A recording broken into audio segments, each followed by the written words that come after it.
पिछली वीडियो में हम डिस्कस कर रहे थे जो नैरिज है उनमें गमन की क्रिया को।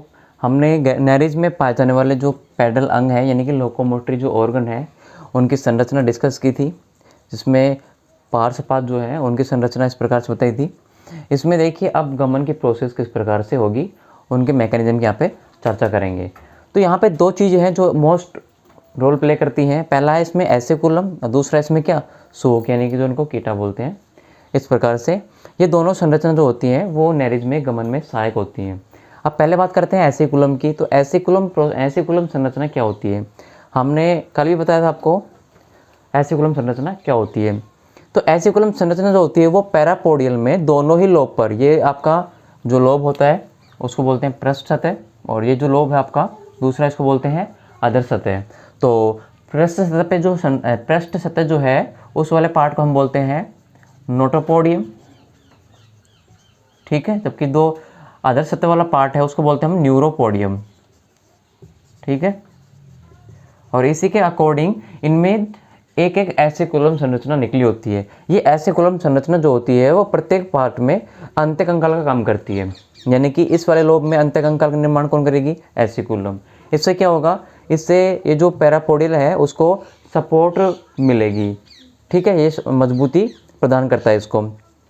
वैसे ही न्यूरोपोडियम में भी एक एसिकुलम संरचना होती है, ये भी इसको क्या करती है, अंत्यकंकाल का काम करती है। अब देखिए यहाँ पे जो एसिकुलम संरचना है वो गहरे रंग की होती है, गहरे काले रंग की होती है और मोटी होती है, ठीक है। अब ये संरचना जो है वो इसके अग्र सिरे से और पश्च सिरे तक फैली रहती है। इसके पश्च सिरे पे क्या होता है, अनेक सारे यहाँ पर लंबे पतले लेकिन कठोर होते हैं काइटिन के बने हुए सूक निकले रहते हैं, ठीक है। जो यहाँ पर जो सतह होती है ना उसके अकॉर्डिंग अलग अलग नाम के होंगे। अगर हम बात करें नोटोपोडिया की तो यहाँ पर नोटोपोडिया लोब में निकले हुए जो सूक हैं उनको बोलते हैं अपन यहाँ पे क्या, नोटोकीटा, ठीक है। जबकि न्यूरोपोडियम वाले पार्ट में निकले हुए सूक है उनको बोलते हैं क्या, न्यूरोकीटा। इतना हम डिस्कस कर चुके थे लास्ट वीडियो में। अब हम आगे बात करते हैं एसिकुलम संरचना की। तो एसिकुलम यहाँ पे क्या काम करेगा, यहाँ पे अंत्यकंकाल बनाता है, ठीक है। किसका, जो पार्श्वपाद है उसमें अंत्यकंकाल काम करता है। साथ ही गमन के समय में क्या करता है, ये संकुचन करता है और शीतलन प्रोसेस करता है। गमन करता है और उसमें दो प्रोसेस करेगा ये, ठीक है, कॉन्ट्रैक्शन और रिलैक्शन। इसके बाद में बात करें इसके अंतिम सिरे पे अनेक सारे पतले, भाई पतले होंगे, ठीक है, कठोर होंगे, ये इंपॉर्टेंट चीज़ है। पतले हैं लेकिन कठोर है, और किसके बने हुए हैं, काइटिन के बने हुए हैं, ठीक है। अब देखिए इसके अंतिम सिरे में तो सूंक हो गई, जबकि इसके आगे वाले सिरे में क्या होते हैं, मसल से अटैच होती हैं, ठीक है, पेशियाँ पाई जाती हैं। अब इन पेशियों का क्या काम होगा, एसिकुलर मसल्स की बात करें तो ये पेशियाँ जो होती हैं वो एसिकुलम को सिकोड़ने का काम करती है, ठीक है, फैलाने का काम भी करती है। तो यहाँ पर पार्श्वपाद जो होता है, ठीक है, पार्श्वपाद जो होता है उसको ये जो एसिकुलर मसल्स होती हैं वो खींचने का काम करती हैं, ठीक है, और सिकोड़ने का काम करती है। अब किधर खींचेंगे किधर सिकोड़ेंगे, तो ये आगे पीछे बाएं दाएं ऊपर नीचे किसी भी एंगल में उसको खींच सकती हैं। इसके बाद अगर बात करें सूक की, तो यहाँ पर जो सूक होते हैं, ठीक है, वो दो भागों से मिलकर के बने होते हैं। पहला भाग होता है यहाँ पे इसका क्या, शाफ्ट, ठीक है, दूसरा होता है इसका ब्लेड, ठीक है। शाफ्ट वाला जो पार्ट है वो कठोर होता है और जो ब्लेड वाला भाग है वो कैसा होता है, पतला होता है लेकिन नुकीला होता है, ठीक है। अब हम इनके स्ट्रक्चर को देखेंगे, सूक के स्ट्रक्चर को। अब हम सूक की स्ट्रक्चर देखते हैं, ठीक है। सूक की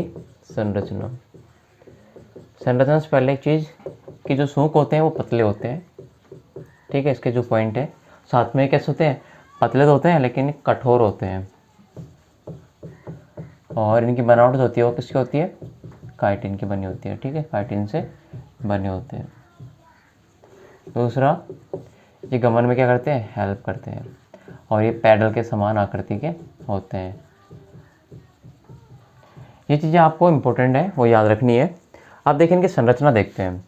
तो संरचना में इनमें दो पार्ट पाए जाते हैं, सूख की जो संरचना होती है उसमें दो पार्ट होते हैं। पहला पार्ट जो है शाफ्ट है, जबकि दूसरा जो है वो ब्लेड का है।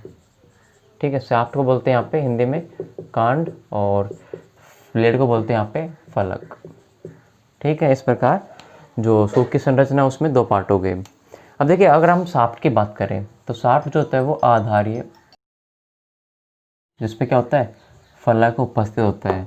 फलक क्या होता है, ऊपर वाला भाग होता है जो कि आधार के ऊपर प्रेजेंट होता है। ठीक है, अब इनकी स्ट्रक्चर देखते हैं। तो यहाँ पर ये जो संरचना है वो हो गई आधार की, यानी कि शाफ्ट वाली, और इसके जो ऊपर संरचना प्रेजेंट होगी वो हो जाएगी फलक वाली। तो आधार नीचे का पार्ट हो गया, जबकि फलक जो होगा वो इसके ऊपर का पार्ट होगा। ठीक है, इस प्रकार से ये इसकी क्या होती है संरचना होती है। ये वाला पार्ट क्या हो गया, ब्लेड वाला पार्ट हो गया। ठीक, अब देखिए शाफ्ट और ब्लेड की अगर हम स्ट्रक्चर की बात करें या इनकी संरचना की बात करें, इनकी साइज़ की बात करें, तो इनके अकॉर्डिंग जो सूक होते हैं वो 3 प्रकार के होते हैं, टाइप्स। ठीक है, सूक के तो कितने प्रकार के होते हैं, 3 प्रकार के होते हैं। वो डिपेंड करेगा शाफ्ट और ब्लेड के साइज़ के ऊपर कि किस वाले जो सूक है उसमें शाफ्ट छोटा होगा या बड़ा होगा, उसके ऊपर डिपेंड करेगा। तो पहला हम टाइप पढ़ते हैं इसमें। जिनका शाफ्ट होता है वो कैसा होता है, छोटा होता है। तो यहाँ पे हम शाफ्ट जो है उसको छोटा बना देंगे इस प्रकार से, और इसका जो ब्लेड वाला रीजन होगा वो बड़ा सारा होता है।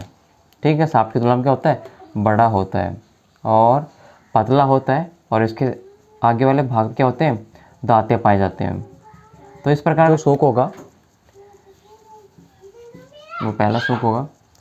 जबकि दूसरा जो होता है उसका आधारीय भाग कैसा होता है, मोटा होगा और बड़ा होगा। ठीक है, और जो इसमें फलक वाला रीजन होगा वो छोटा होगा, और साथ ही ये हुक के समान संरचना वाला होगा। इस प्रकार से हुक के समान संरचना वाला होगा, और इनके दांते प्रेजेंट नहीं होंगे। दांते क्या होंगे इसमें, एब्सेंट होंगे। तो ये क्या हो गया, दूसरा टाइप हो गया सूक का। तीसरा जो सूक होता है उसमें ब्लेड जो होती है वो बड़ी होती है और कैसे होती है, मुड़ी हुई होती है दांते के समान, और इसमें जो आधारी भाग होगा यानी कि शाफ्ट जो होगा वो छोटा होगा। ठीक है, और इनके किनारे के एक साइड पे दांते पाए जाएंगे जो कि आपको दरांत के जैसे दिखाई देंगे। तो इस प्रकार से सूक अपनी संरचना के अकॉर्डिंग 3 प्रकार के होते हैं। देखिए, अगर हम गमन की प्रोसेस की बात करें तो नैरीज में क्या होता है कि नैरीज में कुछ इस प्रकार की स्ट्रक्चर होती है। ठीक है, तो इसके आगे वाले भाग में यानी कि पेरिस्टोम वाले भाग में, ठीक है, पेरिस्टोम, और इसके पीछे जो एनल होता है, एनल सेगमेंट, उनमें पार्श्वपाद एब्सेंट होते हैं। बाकी बचा हुआ जो बीच का एरिया है उसमें क्या होते हैं, पार्श्वपाद प्रेजेंट होते हैं। अब इसमें भी हम अगर मिड की बात करें या आगे से बात करें तो आगे के दो जोड़ी में, आगे से 2 जोड़ी में जो पार्श्वपाद होंगे उसमें जो इनका नोटोपोडिया वाला रीजन है, नोटोपोडिया वाला जो पार्ट है पार्श्वपाद का, वो एब्सेंट होता है। बाकी जो इनके बीच में पाए जाने वाले पार्श्वपाद होते हैं वो बड़े होते हैं और कैसे होते हैं, मोटे होते हैं। ठीक है, तो इनमें जो गमन है वो बीच में पाए जाने वाले पार्श्वपाद की वजह से क्या होता है, ज़्यादा होता है। अब नैरी जो होता है वो 2 प्रकार से गमन करता है। अगर हम उनकी प्रोसेस की बात करें तो पहला जो गमन है वो रैंक करके करता है, रैंक करके चलना, जबकि दूसरा जो प्रकार है वो तैर कर है, यानी कि तैरता है। तो नैरीज 2 प्रकार से मूव करता है, रैंक करके और तैर करके। दोनों प्रोसेस को हम नेक्स्ट वीडियो में डिस्कस करेंगे। डियर स्टूडेंट, आशा करता हूँ आज का वीडियो हमारा आपको अच्छा लगा होगा। तो प्लीज़ इसे लाइक कीजिए और हमारे बायोलॉजी क्लासेज चैनल को सब्सक्राइब कीजिए, साथ में बेल आइकन को भी प्रेस कर लीजिए ताकि आगे के चैप्टर जो हमारे बायोलॉजी क्लासेज यूट्यूब चैनल पे आएंगे वो आपको तुरंत सबसे पहले प्राप्त हो जाएं। Thank you student.